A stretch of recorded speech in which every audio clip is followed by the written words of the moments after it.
श्लोक नंबर 15। परोक्षा च परोक्षेति परोक्षा च परोक्षेति विद्या द्वैधा विचारजा विद्या द्वैधा विचारजा तत्र परोक्ष विद्याप्तौ तत्र परोक्ष विद्याप्तौ विचारोऽयं समाप्यते विचारोऽयं समाप्यते अस्ति ब्रह्मेति चेद्वेद अस्ति ब्रह्मेति चेद्वेद परोक्ष ज्ञानमेव तत् परोक्ष ज्ञानमेव तत् अहं ब्रह्मेति चेद्वेद अहं ब्रह्मेति चेद्वेद साक्षात्कारस्य उच्यते साक्षात्कारस्य उच्यते।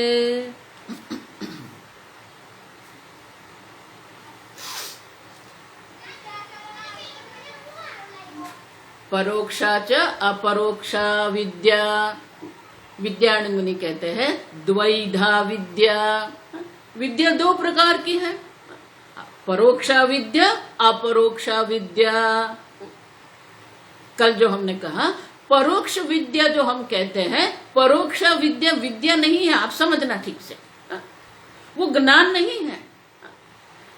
इसीलिए अगले श्लोक में विद्यारण्य मुनि स्वयं समझाते हैं अस्ति ब्रह्मेति चेद्वेद परोक्ष ज्ञानमिति। जब पहली बार हम वेदांत सुनते हैं, पहली बार हम ब्रह्म शब्द सुनते हैं, तो हमारे मन में आता है अस्ति ब्रह्म, कुछ ब्रह्म नाम की कोई चीज है, वो है। अब समझो, माने वो ब्रह्म जो है अपरोक्ष होने पर भी ज्ञान न होने के कारण वो परोक्ष ब्रह्म बन जाता है। अब देखो अपरोक्ष है लेकिन वो परोक्ष ब्रह्म बन जाता है, और इसीलिए परोक्ष ब्रह्म परोक्ष ज्ञान ऐसे परोक्षा विद्या हम कहते हैं। सही में वो अपरोक्ष नहीं है, अपरोक्ष ही है, लेकिन हमारी समझ की दृष्टि से हमारी जो समझ है, जब पहली बार सुनते हैं तो हमें समझ में आता है ब्रह्म नाम की कोई चीज है, और इसीलिए विद्यारण्य मुनि कहते हैं जब व्यक्ति को ये समझ में आता है अस्ति ब्रह्म,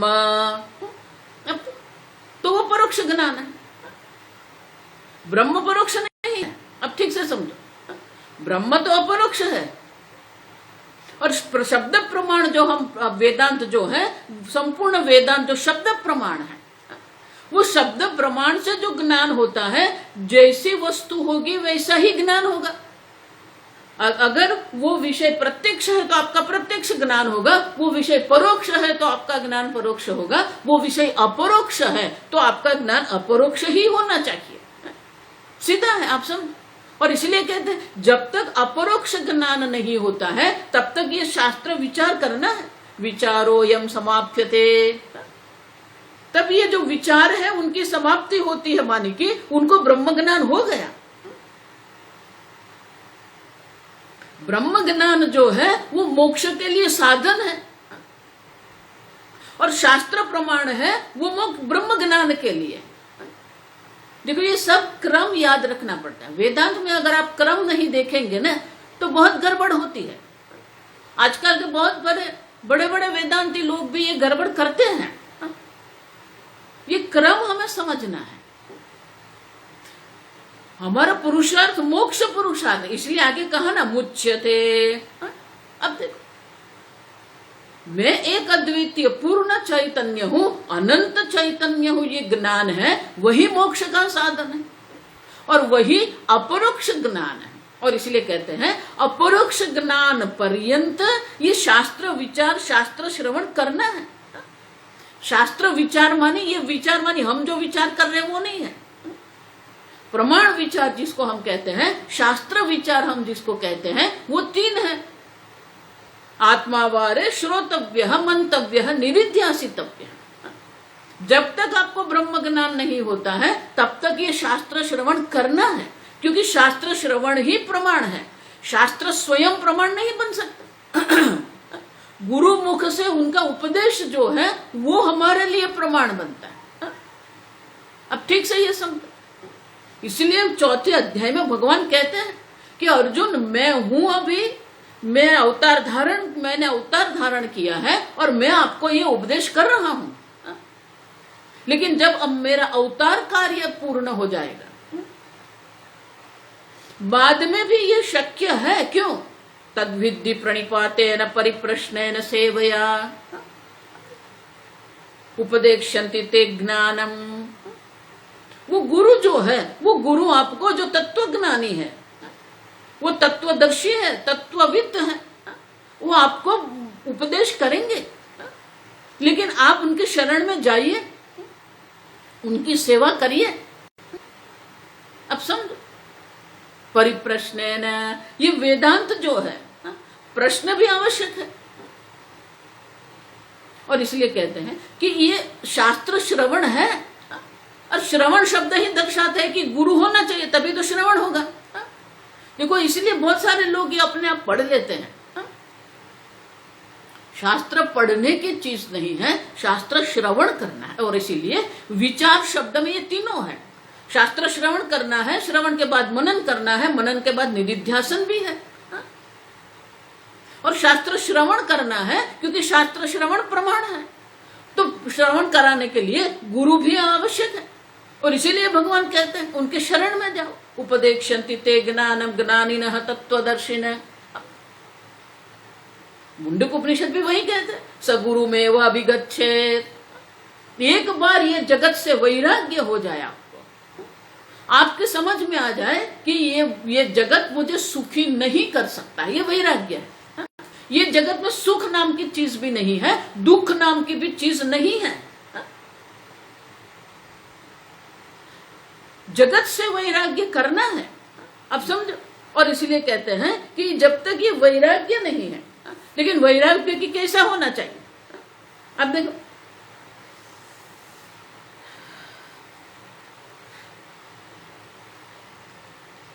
विवेक जन्य वैराग्य होना चाहिए। वैराग्य भी हमारा जो है वो विवेक जन्य होना चाहिए। नित्य अनित्य के विवेक के द्वारा ही ये वैराग्य उत्पन्न होता है। श्रुति भी प्रतिपन्नाते यदा स्थास्यति निश्चला तदा गंतासि निर्वेद मायाति। देखो, भगवान भी वही कहते, जब तक ये कर्म श्रुति जो हमें कर्म कराती है, कर्म का जो आदेश करती है, विधान करती है श्रुति माता, लेकिन वो कर्म जो है, कर्म की मर्यादा हमें समझनी पड़ेगी। कर्म से हमें जो प्राप्त होता है वो कर्म स्वयं अनित्य है, तो कर्म से जो हमें प्राप्त होता है वो भी अनित्य ही है। और इसीलिए नित्य अनित्य का विवेक करते हैं, तब समझ में आता है कर्म से जो प्राप्त होता है वो अनित्य है। इसलिए जो अनित्य है वो मुझे मोक्ष की प्राप्ति नहीं करवा सकता, और इसलिए उससे हमें वैराग्य करना पड़ेगा।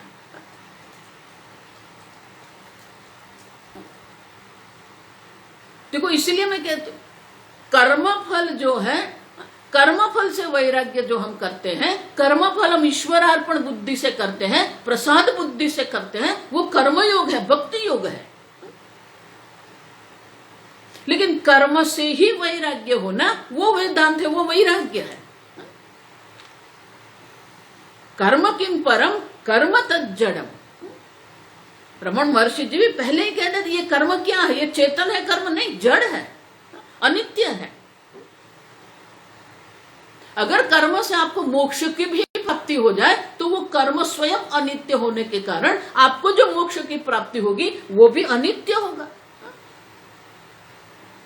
और इसीलिए शास्त्र श्रवण के पहले ये वैराग्य, ये निश्चय हमारे मन में होना चाहिए कि ये जगत जो है निर्वेदमायात। मुंडक उपनिषद में भी वही शब्द है, निर्वेदमायात। एक बार ये जगत से हमें वैराग्य हो गया, फिर क्या करना है, सगुरुमेवाभिगच्छेत्। गुरु के शरण में रह के ये शास्त्र श्रवण करना है।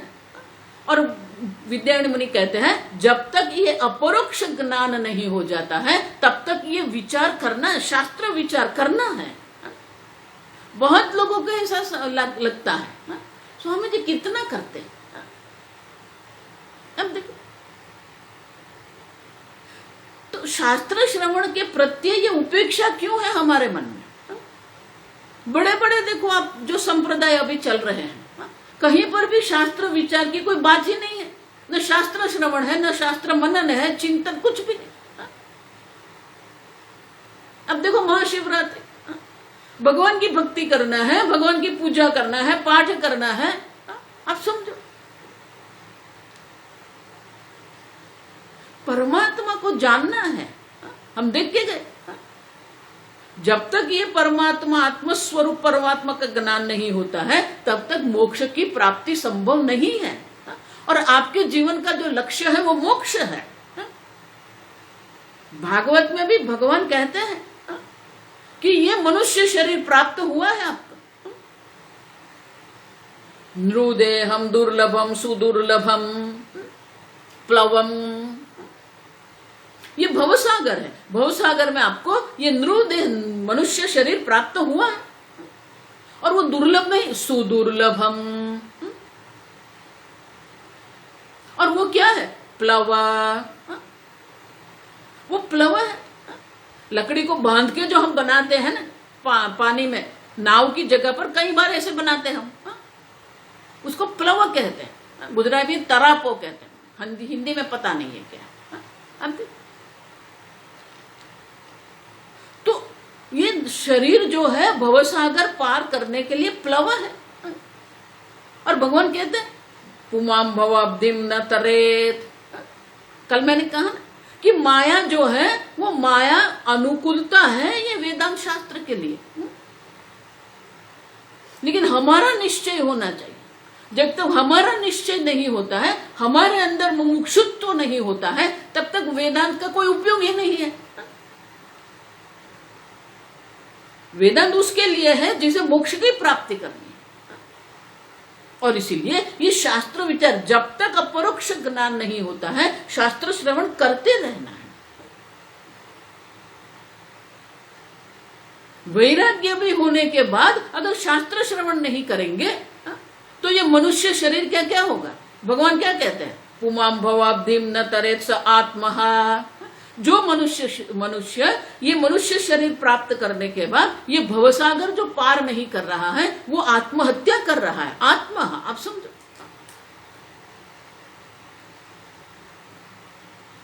हरिद्वार में, वृंदावन में अभी देखो कुंभ मेला चल रहा है,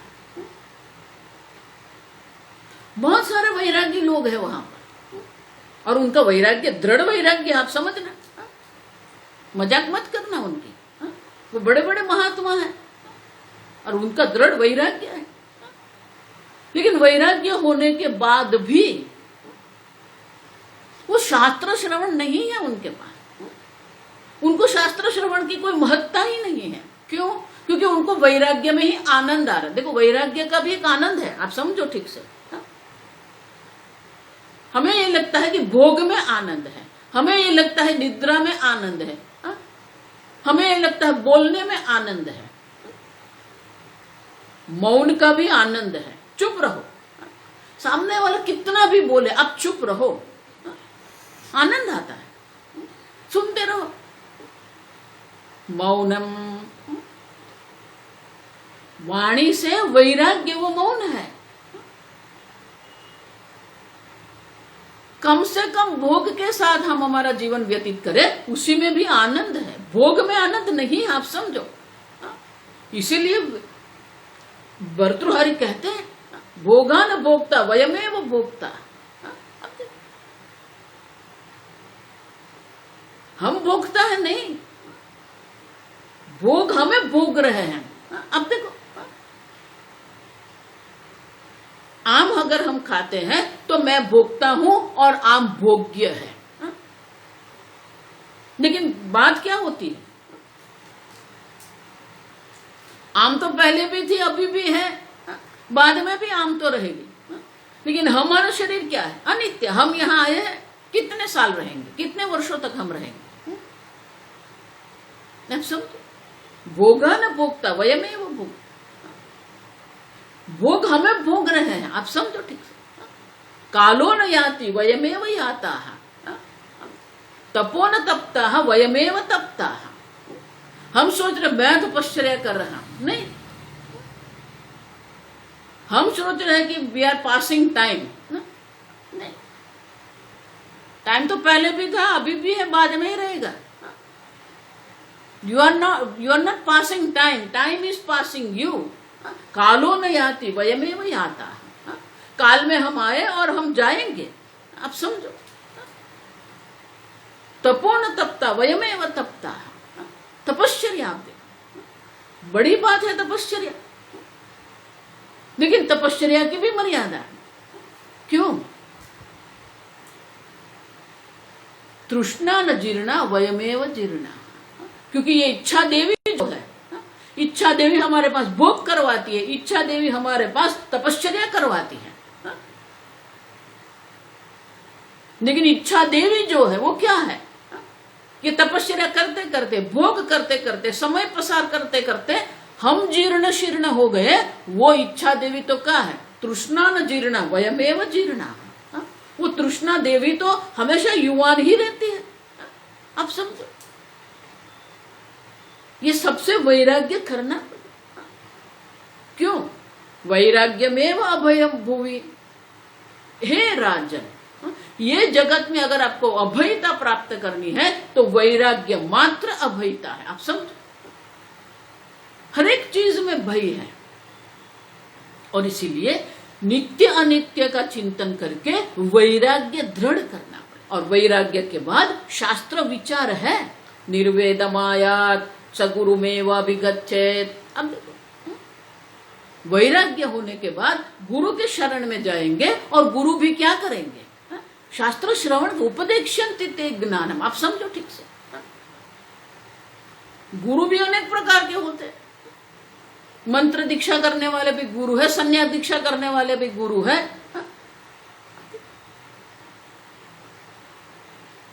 हमें जो गुरु चाहिए वो सदगुरु है, जो शास्त्र श्रवण हमें करवाते हैं। तो शास्त्र श्रवण के लिए ये गुरु आवश्यक है। और इसीलिए कहते हैं जब तक अपरोक्ष ज्ञान नहीं होता है तब तक ये शास्त्र विचार करना है। और परोक्ष ज्ञान किसको है? जब शास्त्र श्रवण का आरंभ होता है तब हमें पता चलता है ब्रह्म है, तो ये परोक्ष ज्ञान है। अस्ति ब्रह्मेति चेद्वेद परोक्ष ज्ञानमेव तत्, वो परोक्ष ज्ञान है। अहम ब्रह्मेति चेद्वेद, मैं वो ब्रह्म हूं, मैं पूर्ण चैतन्य स्वरूप ब्रह्म है। अपरोक्षमिति उच्यते, साक्षात्कारस्य उच्यते। मैं पूर्ण ब्रह्म स्वरूप हूं, ये जिसको ज्ञान हो जाता है ये अपरोक्ष ज्ञान है, उसी को साक्षात्कार कहते हैं। आजकल के साक्षात्कार भी बहुत चलता है, आप समझो। और इसलिए विद्यारण्य मुनि कहते हैं कि विचारणा, आप देखो, विचार करना पड़ेगा, नित्य अनित्य का विचार करना पड़ेगा, सत्य और मिथ्या का विचार करना पड़ेगा, सुख और दुख का विचार करना पड़ेगा। हमें सुख कहाँ दिखता है, हमें दुख कहाँ दिखता है? जहां हम सुख देख रहे हैं वहां दुख ही दुख है।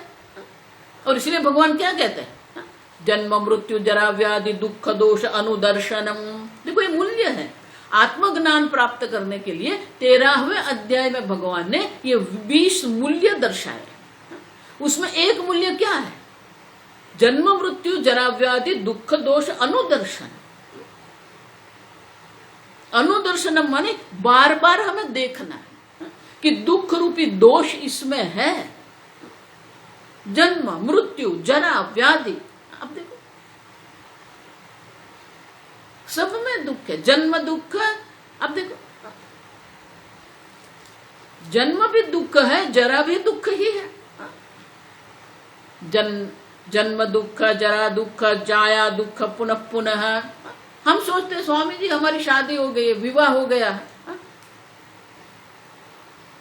हम सुखी हो।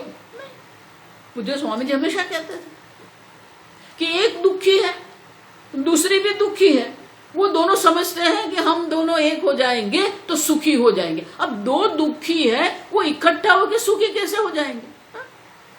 आज तक मुझे ये समझ में नहीं आया। और स्वामी जी हमेशा कहते हैं दो दुखी इकट्ठा है कि दो दुख नहीं होता है, दुख स्क्वायर होता है, आप समझ में। वो भी अपने अल्पता में रहने वाली है, ये भी अल्पता में रहने वाले हैं। अब देखो दो अल्प इकट्ठा होकर पूर्ण कैसे होते हैं? अब समझो, जन्म दुख, जरा दुख, जाया दुख, परपन, सब दुख ही दुख है, लेकिन हमें वहां सुख दिख रहा है और इसलिए भगवान को कहना पड़ा ये दुख है, देखो आप। भर्तृहरि अलग प्रकार से कहते हैं ये सब भयान्वित है, सर्वम भयान्वितम भुवि। ये भुवि, भुवि माने कि ये पृथ्वी पर सर्व वस्तु भय से आक्रांत है, सर्व प्रकार से भय है। कुले, अब देखो, वित्ते नृपालाद भयम, बहुत धन है तो इनकम टैक्स वाले का भय रहेगा। कुले च्युति भयम, कुल का अगर बहुत आपको गर्व है तो कोई ऐसा निकलेगा नंग कुल को भी बदनाम कर सकता है। अब देखो, भोगे रोग भयम, बहुत भोग करेंगे रोग हो जाएगा। शास्त्रे वाद भयम, अगर आप मानते हैं मैं तो शास्त्रज्ञ हूं, मेरा जैसा पंडित कोई नहीं है, कोई होगा वो आपको वाद के लिए आमंत्रित करेगा, चैलेंज करेगा।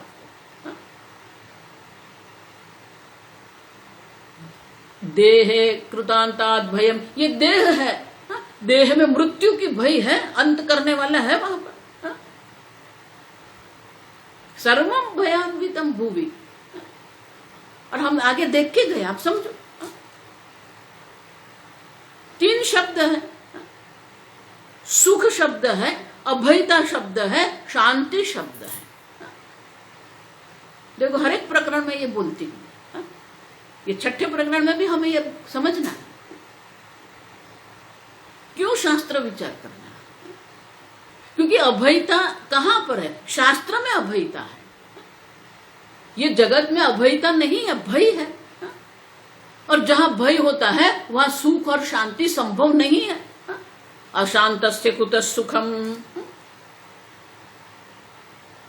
अब समझो, शांति, सुख और अभयता ये तीनों एक ही साथ रहते हैं। आप ऐसा नहीं कह सकते मैं सुखी हूं लेकिन अशांत हूं, मैं सुखी हूं लेकिन भयभीत हूं, नहीं। मैं शांत हूं लेकिन दुखी हूं, नहीं।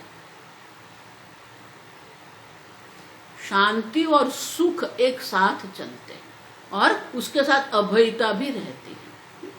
अब समझो, और इसीलिए ये विचार से हमें वैराग्य आएगा। वैराग्य के बाद गुरु शरण में बैठ के शास्त्र श्रवण करना है। और जब तक ये साक्षात्कार नहीं होता है, अपरोक्ष ज्ञान नहीं होता है, तब तक शास्त्र श्रवण करते रहना है। क्योंकि वैराग्य में भी एक आनंद है, तपश्चर्या का भी आनंद है, आगे आएगा आनंद प्रकरण में ये सब आएगा।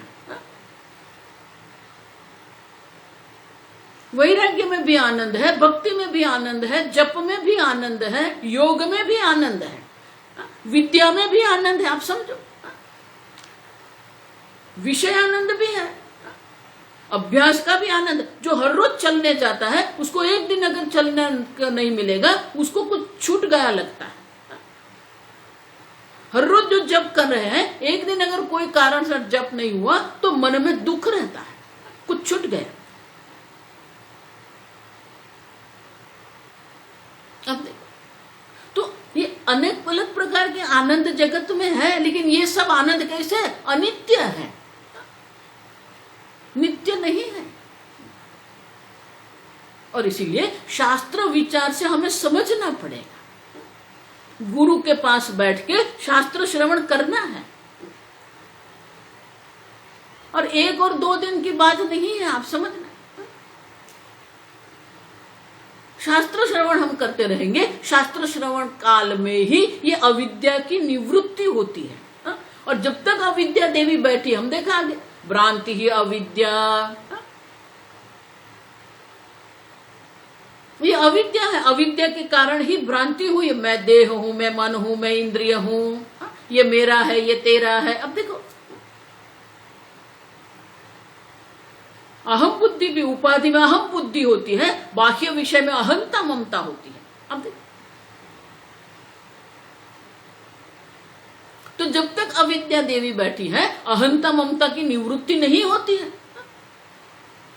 और इसलिए भगवान कहते हैं जिसको ज्ञान हो गया वो क्या है, निर्ममः निरहंकार शांति अधिगच्छति। अब देखो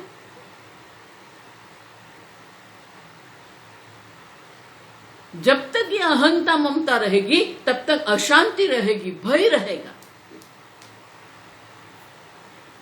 और इसीलिए विद्यारण्य मुनि कहते हैं जब आप शास्त्र श्रवण का आरंभ करते हैं तब ये परोक्ष ज्ञान होता है, और जब अपरोक्ष ब्रह्म का साक्षात्कार होता है वो अपरोक्ष ज्ञान है।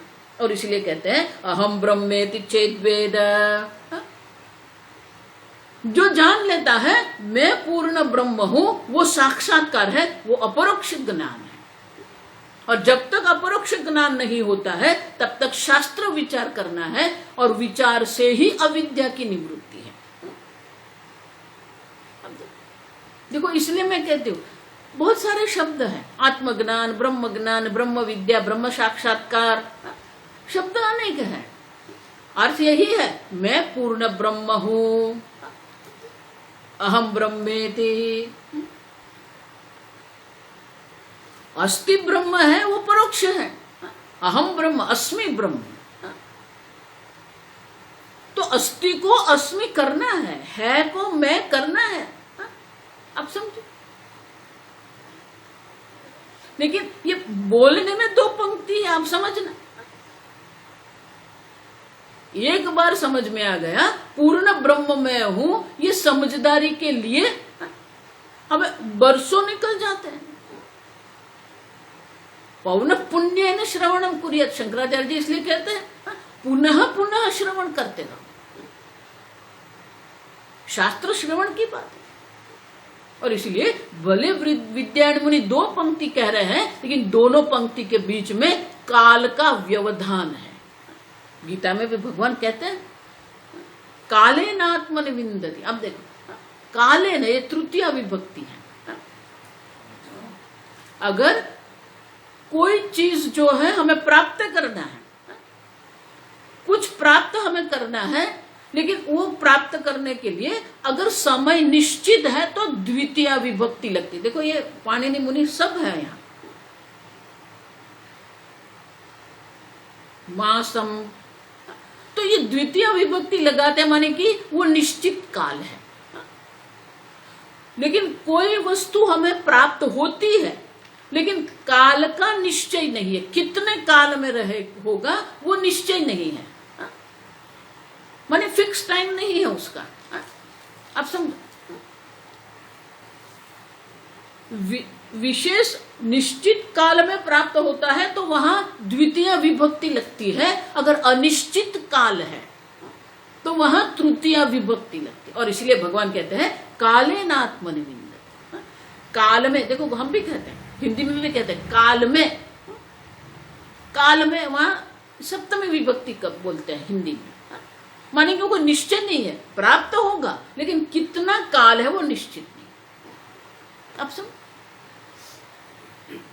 किसी को 5 साल में भी हो सकता है, किसी को 12 साल में भी होगा, किसी को नहीं भी होता है। आप समझते हैं, भगवान वही कहते हैं श्रुत्वापि न वेद कश्चित्, सुनने के बाद भी उसको कुछ समझ में नहीं आएगा। देखो इसलिए परसों मैंने कहा ना, ये मरकट न्याय, ये मरकट न्याय माने कि आपके प्रयत्न कितना है। शास्त्र श्रवण तो हम करते हैं, लेकिन शास्त्र श्रवण के बाद मनन भी करना पड़ता है। तो दोनों पंक्ति के बीच में काल का व्यवधान है, याद रखो आप। भले विद्यारण्य मुनि दो पंक्ति में हमें कह देते हैं अस्ति ब्रह्मेति चेद्वेद परोक्ष ज्ञानमिति। अब देखो अहम ब्रह्मेति चेद्वेद साक्षात्कार उच्यते।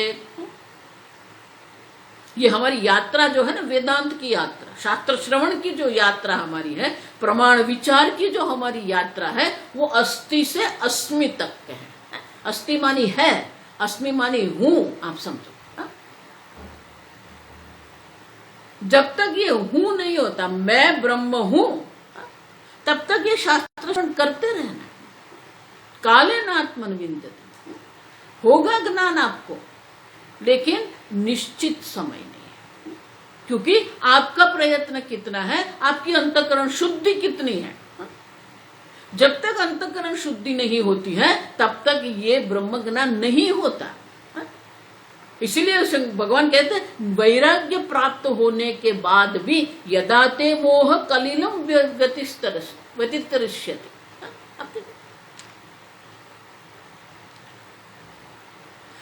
ब्रह्म ज्ञान होने के लिए यदा ते मोह कलिलम व्यतितरिष्यति, हमारे अंतःकरण में जो भी अशुद्धियां हैं सब अशुद्धियों की निवृत्ति होनी है।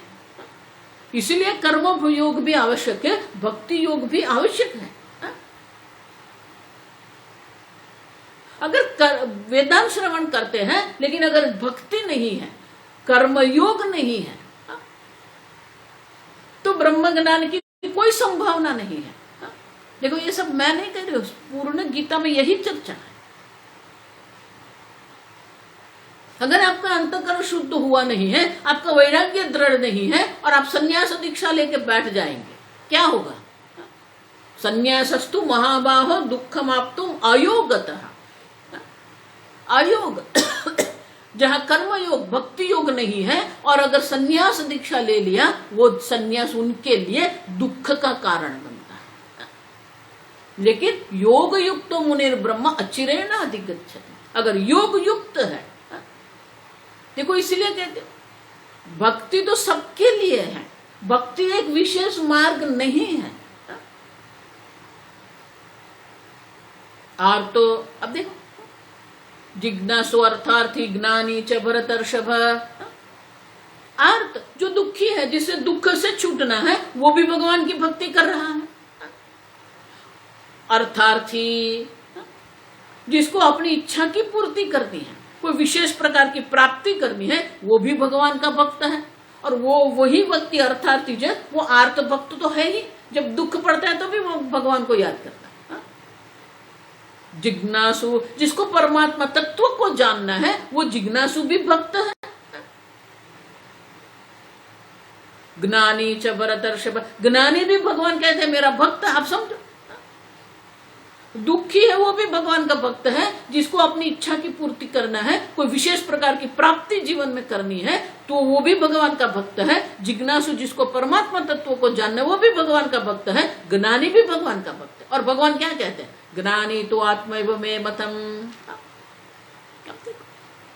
ज्ञानी भक्त अर्जुन मेरा आत्मा है, सबसे प्रिय है मुझे।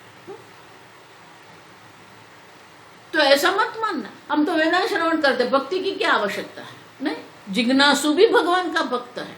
मानी अगर आपको ब्रह्म ज्ञान की इच्छा है, आप जिज्ञासु हैं, तो भक्ति आवश्यक है। आप समझो, जो आर्त है, जो दुखी है, वो दुख से छूटने के लिए भगवान का उपयोग कर रहा है, माने भगवान को साधन बना के रखा है उसने। अर्थात भी भगवान का उपयोग कर रहा है, भगवान के द्वारा वो अपनी इच्छा की पूर्ति कर रहा है। तो दोनों के लिए भगवान साधन है, दुख की निवृत्ति के लिए, इच्छा की पूर्ति के लिए, दोनों के लिए भगवान साधन है। उन्हें भगवान में कोई रुचि नहीं है दोनों को। जो जिज्ञासु है वो भक्त है।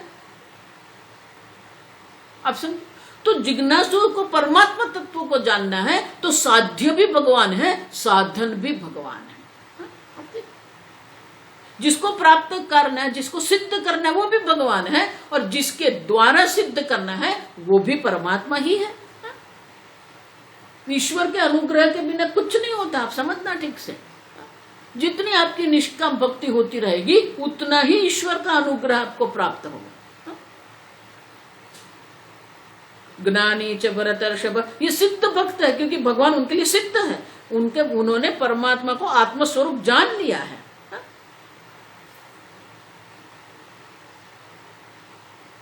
अब देखो, तो जो आर्त अर्थार्थी उनके लिए भगवान साधन है, जिज्ञासु के लिए भगवान साध्य है, और ज्ञानी के लिए भगवान सिद्ध है।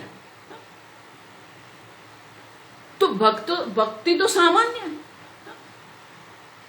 भक्ति कोई विशेष मार्ग नहीं है, भक्ति सबके लिए है। और इसलिए कहते हैं योग युक्तो मुनिर ब्रह्म अचिरेण अधिगच्छति। जो योग युक्त है उन्हें अचिरेण, चिरेण माने की देर से,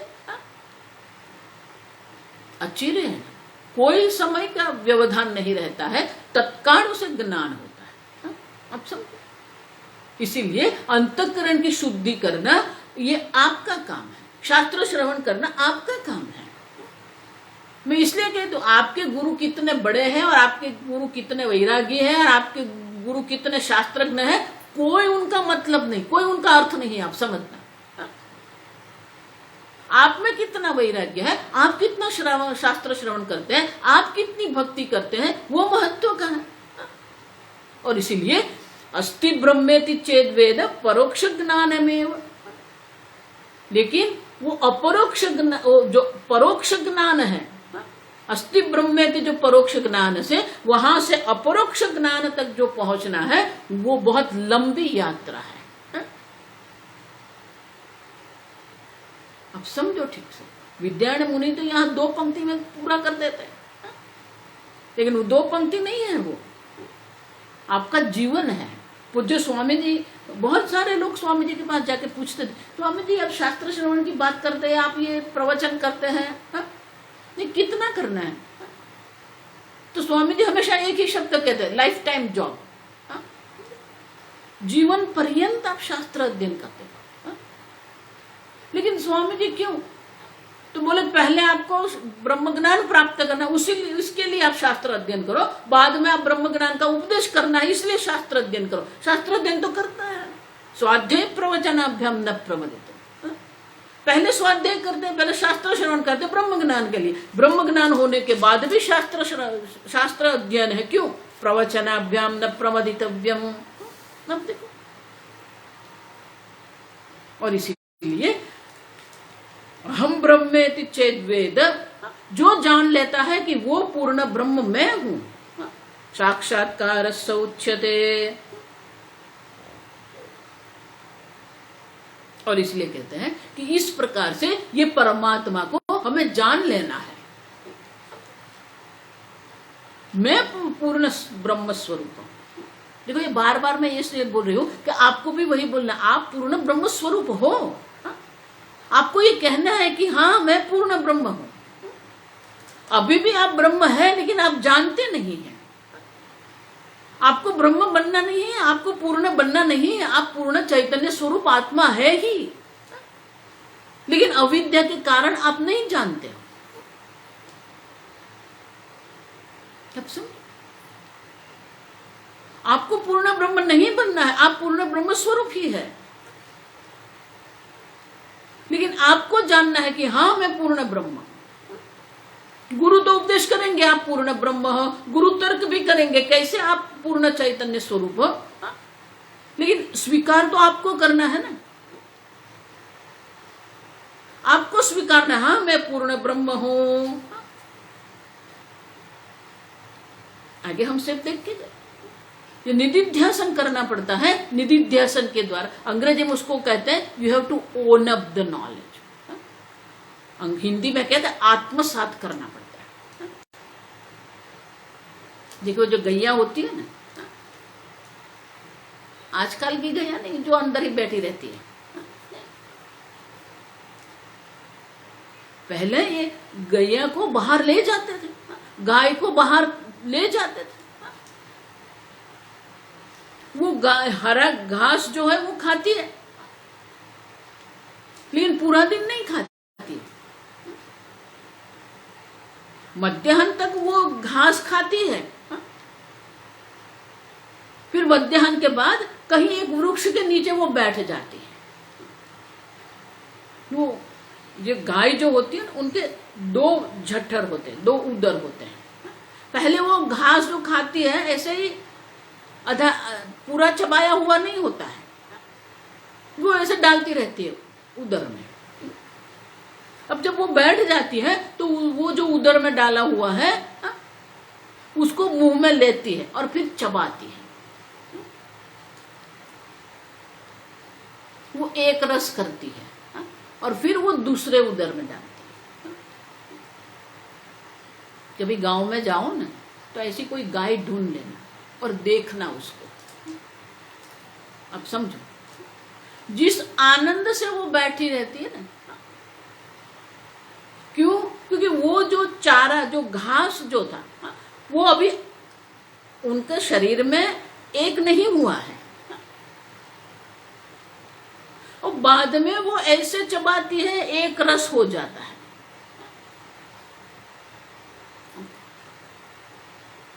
उसी प्रकार से शास्त्र श्रवण हम करते हैं, डालते रहते हैं दिमाग में, हमारे मन में ये शास्त्र श्रवण, बुद्धि में शास्त्र श्रवण पड़ता रहता है। फिर शांति से बैठो और वो शास्त्र श्रवण जो किया है उसको याद करके उसका चिंतन करो, मनन चिंतन करो, आनंद आएगा। इसलिए मैंने कहा वो जो गया होती है ना, वो इतने आनंद से बैठी रहती है, वो आसपास देखती रहती है, लेकिन वो मस्ती में है अपनी। उसी प्रकार से आप भी वो मस्ती में रहो, शास्त्र श्रवण करने के बाद उसका चिंतन करते रहो। वो आत्मसात करना पड़ता है, हाँ मैं पूर्ण ब्रह्म हूं, और इसीलिए साक्षात्कार सौच्यते, वो साक्षात्कार है, वो साक्षात अपरोक्ष ब्रह्म का ज्ञान है, और इसीलिए उसको साक्षात्कार कहते हैं। साक्षात्कार सौच्यते। तो इस प्रकार से अब देखो, ये 17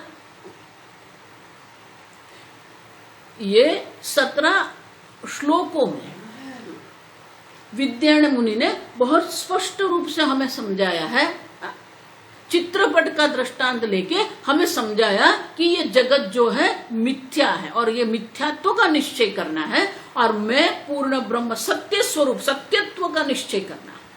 और एक बार ये सत्यत्व का निश्चय जिसका हो जाता है उसे मोक्ष मुच्यते, मोक्ष की प्राप्ति होती है।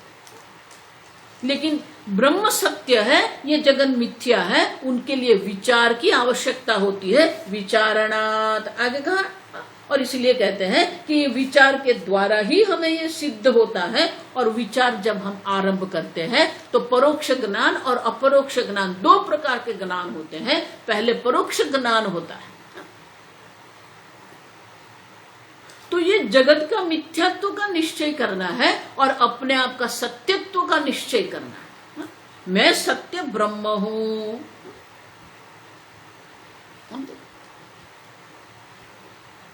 इसीलिए ये विवेक है, सुख दुख का विवेक करेंगे, नित्य अनित्य का विवेक करेंगे। ये सब विवेक करना पड़ता है। 4 प्रकार के विवेक है। पहले सुख दुख का विवेक होता है, हमने देखा, जन्म मृत्यु जरा व्याधि दुख दोष अनुदर्शनम। वैराग्य में ही अभयता है, वैराग्य में ही आनंद है, तपश्चर्या में आनंद है, भोग में आनंद नहीं है। कब समझ? तो सुख दुख का विवेक करना पड़ेगा, फिर नित्य अनित्य का विवेक करना पड़ेगा।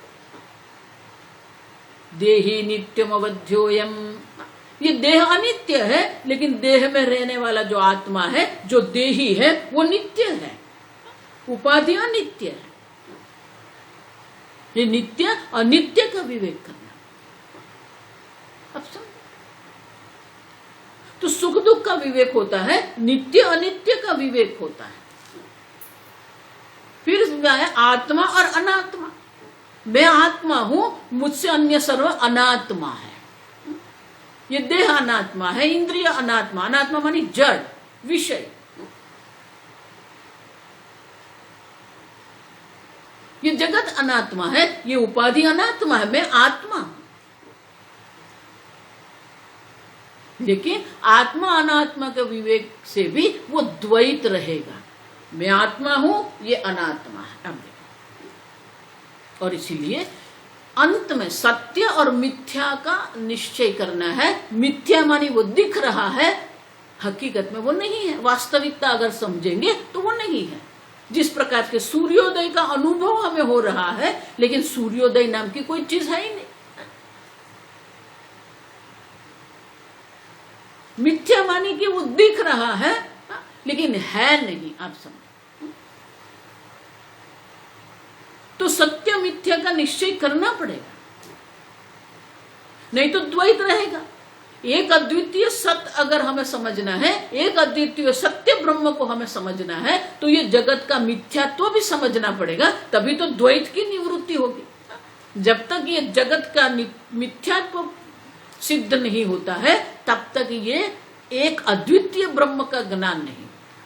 और इसीलिए मिथ्यात्व का निश्चय भी आवश्यक है, और मैं सत्य स्वरूप आत्मा हूं, ये निश्चय भी आवश्यक है। और इसलिए आगे कहा कि सत्यत्व का भी निश्चय करना है, मिथ्यात्व का भी निश्चय करना है। लेकिन ये सत्य मिथ्या का जो निश्चय है वो विचार के द्वारा हमें करना है। जगत की सही में निवृत्ति नहीं करनी, अप्रतीति है वो बात नहीं है। जगत दिखता ही रहेगा, पहले भी जैसा दिखता था वैसे ही जगत दिखेगा, लेकिन पहले वो सत्य समझ के हम देखते थे, अब वो मिथ्या हो गया। और इस प्रकार से ये सत्य और मिथ्या का विवेक करना है। शास्त्र विचार के द्वारा हम सत्य और मिथ्या का विवेक कर सकते हैं। और ये शास्त्र विचार जब हम करते हैं तो पहले परोक्ष ज्ञान होता है, बाद में अपरोक्ष ज्ञान होता है। और जिसको अपरोक्ष ज्ञान हो जाता है उसी को साक्षात्कार कहते हैं। और इस प्रकार से 17 श्लोक में विद्यारण्य मुनि ने बहुत सुंदर रूप से हमें समझाया कि अपरोक्ष ज्ञान क्या है। अब ये जो जीव, जो आप, जो चैतन्य स्वरूप है, बहुत सुंदर है। आप देखो, अभी दूसरा दृष्टांत लेते हैं। ये चित्रपट का दृष्टांत लिया, उसमें भी 4 प्रकार हमें दर्शाए। जो शुद्ध पट है, शुद्ध कपड़ा है, वस्त्र है, फिर वो धौत, अब देख, घट्टितश्च, वो कैनवास है, उसके ऊपर व्हाइट कलर लगाते हैं, उसको कड़क बनाते हैं, फिर रेखांकन करते, लांछित, फिर उसमें हम रंग पूर्ण करते हैं। और वो जो है उसमें मनुष्य है, मनुष्य पर हमने वस्त्र बनाए हैं, वो वस्त्राभास है, सही में वस्त्र नहीं है। आधार वस्त्र सही है, वो सत्य है। जो वस्त्राभास भी है और आधारित वस्त्र भी है। उसी प्रकार से ये पूर्ण ब्रह्म जो है, चित ब्रह्म जो है, वो संपूर्ण जगत का अधिष्ठान है।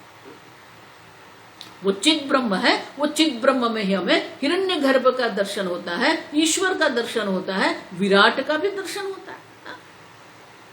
अब समझ। तो इस प्रकार से जो 4 प्रकार हम दर्शे, उसी प्रकार से आप जो चैतन्य स्वरूप आत्मा है, उनके भी 4 रहते हैं। ईश्वर की दृष्टि से, जो जगत कारण ईश्वर की दृष्टि से 4 हमें दर्शाए। विराट परमात्मा है, हिरण्यगर्भ भी परमात्मा है, ईश्वर जो कारण है वो भी परमात्मा है, और चैतन्य स्वरूप ब्रह्म है, वो भी परमात्मा। उसी प्रकार से उपाधि की दृष्टि से हम देखेंगे, जीव की दृष्टि से देखेंगे।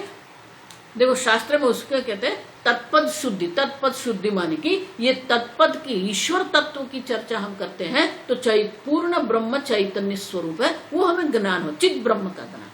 उसी प्रकार से चिदात्मा, आप चैतन्य स्वरूप आत्मा है, लेकिन वही चैतन्य जो है 4 प्रकार से अभिव्यक्त होता है। बहुत सुंदर दृष्टांत है। आप जो चैतन्य स्वरूप आत्मा है, जो अधिष्ठान है सर्व का, लेकिन वही चैतन्य जो है अलग अलग प्रकार से अभिव्यक्त होता है, तो उसकी अभिव्यक्ति की दृष्टि से वो 4 प्रकार के होते हैं। वो हमें चतुर्विधा कहते हैं। चतुर्विधा, ये जो चित्त है, चैतन्य है, वो 4 प्रकार से अभिव्यक्त कैसे होता है, 18वां श्लोक से हम आगे देखेंगे। बहुत सुंदर दृष्टांत है। जीव की दृष्टि से अभी ये चित्त ब्रह्म जो है, उनका विश्लेषण विद्यारण्य मुनि कर रहे हैं, हम कल वो देखेंगे।